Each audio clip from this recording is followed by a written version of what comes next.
13, 12, 11, 10. Dialing up Fred 9, here. 8. Ignition sequence start. Engines armed. 5, 4, 3, 2, 1. Oh, heads up. If you know the extension number of the person you wish to reach, We have you may dial liftoff it now. at 9:34 a.m. Eastern Please Daylight hold Time. while we transfer your call. The tower is clear. And we have a roll program. Roger. Yeah, is this Fred? Yep. Hey, Fred, it's Drew and Mike on WRIF Radio. How you doing? Okay, I don't think we've met before, have we? No, Nope, first time. I don't believe so. We had managed to finagle our way into interviews with the other two Apollo 13 guys, and we've been looking for you all this time, and we finally found you.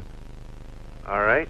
You know, the movie just came out on video, so it's really on a lot of people's minds these days, and we wanted to ask you how sick you were on the mission. Well, I had, I guess, what would be called a classical urinary tract infection and chills and fever, but I was not as incapacitated quite as shown in the movie. Okay, because they showed, what was it, just after launch when the helmets came off, that all of a sudden there was an upchuck thing. This was prior to the I'm sorry. Yeah, at that point, yes, I did get sick of my stomach, which happens for a lot of people initially in space flight. I had the job of getting out all the camera equipment and the TV and setting that up, which had to be unstowed from lockers below the couch. And normally what gets you is the rolling or rotary motion, and I was crawling back and forth, floating to get under there. Now, how does that work? Did the vomit like go out into the cabin, or was that in a bag? Or No. We carry a bag in our right in our suit pocket just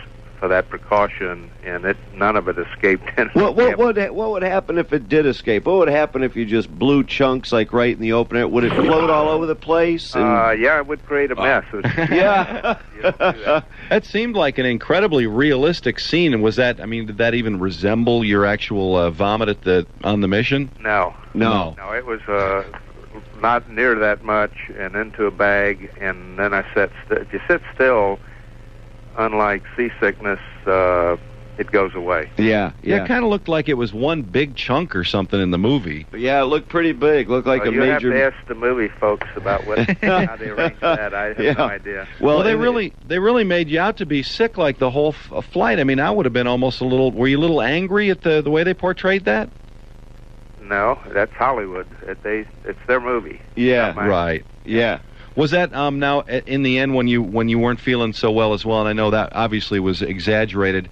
Was it really to the point where you and Lovell, he kind of gave you the hug to warm you up a little bit and to keep your spirits up? Nope, not really. And actually, I spent just before leaving the limb, I stripped it. I took most of the netting that constituted the inner walls that was snapped on, which we used when we got back, and cut it up in little 1-inch squares and gave to a lot of the workers. Yeah. Oh, no kidding.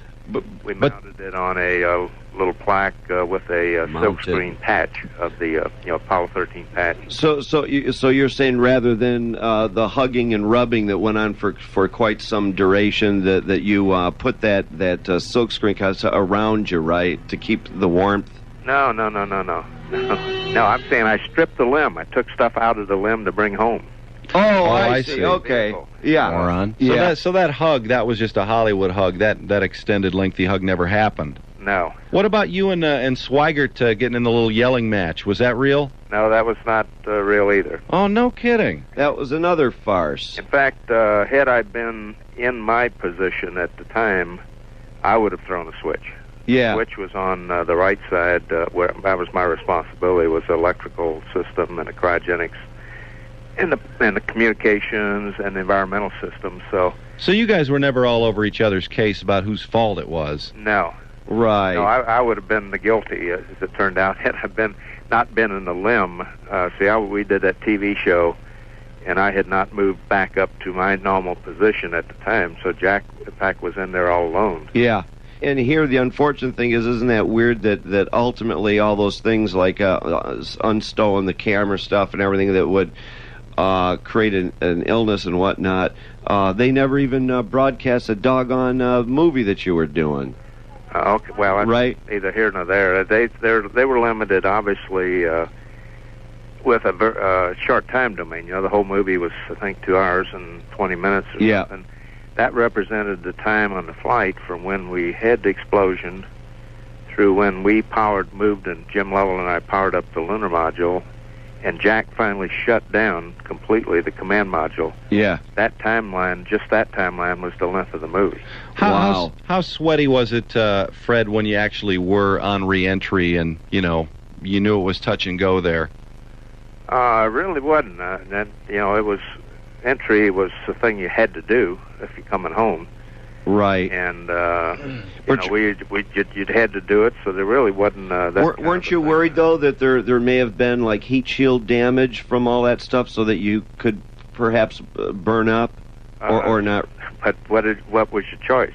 Yeah. Well, because the way they kind of portrayed it was that there was greater than normal anxiety about that heat shield. That it was something over and above the normal dangers because of what had happened, that perhaps it had done damage, Well, the possibility sure was there, no question about it. That must have been weird, too, when you finally powered that thing up. And was that realistic, the way all the water and all the condensation was all dripping off everything, and then seeing the thing come to life when you didn't know if it had enough power, eh? Well, that was true. The water condensate built up actually in both vehicles because the temperature was way down in mid-30s. In fact, it froze the water tanks in the mothership. Oh my God. Man. That must have been wild. I know during that re-entry, it seems like you'd almost be tempted to stick your finger out the window of the capsule just to see how hot it was. I mean, it was weird. Yeah. But I guess that's something you can't do. No, you can't really just open those windows. No. I guess, yeah.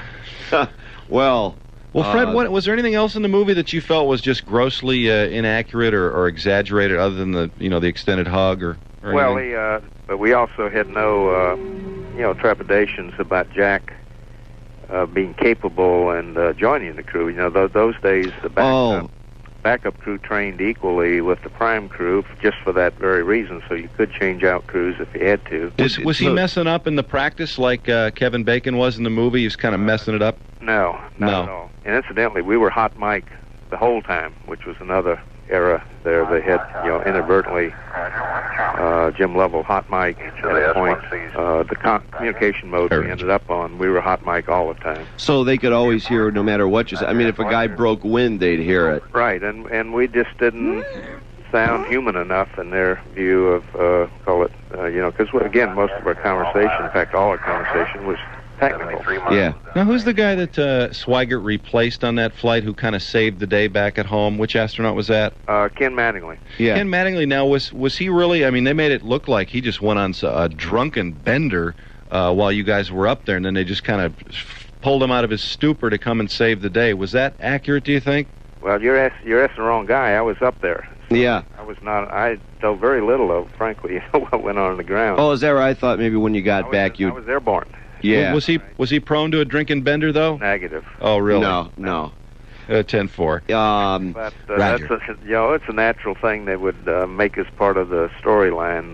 So I don't resent that because I think the movie was enjoyed. The box office showed it. Oh, I loved it. Oh, it was a fantastic movie. Yeah, the technical where they were on tried to tell the technical story, though otherwise the technical story now. Right. The chronology and the special effects and the spacecraft they built and mission control were highly accurate. Yeah, did it come down to just within moments as far as building that carbon dioxide filter or whatever from scratch and all that? I mean, the way they had it, they'd show the gauge and the oxygen or whatever. Let's see, was almost gone. We did exceed the red line on CO2, and the red light on warning lights came on. Incidentally, I say that was another thing. I had nothing to do with building that device. They had me breaking a bag while building it. I was actually asleep. Oh, that's right, when there was a limited amount of supplies on board. Right, then and they broke portrayed... a plastic material or something. They had but I don't think they split anything. So they had you wrecking the bag while you were sweating and getting hugged and stuff. Right. That's crazy. No, Jack and Jim built it, and incidentally, that was another minor miracle that they could explain without any pictures exactly how to build it. And then later, I shot a picture of it, and we compared it with the device on the ground they'd built, and it was exact. Fred Haise from Apollo 13, and what an incredible movie. I know a lot of people are just seeing it for the first time now because it's out on video.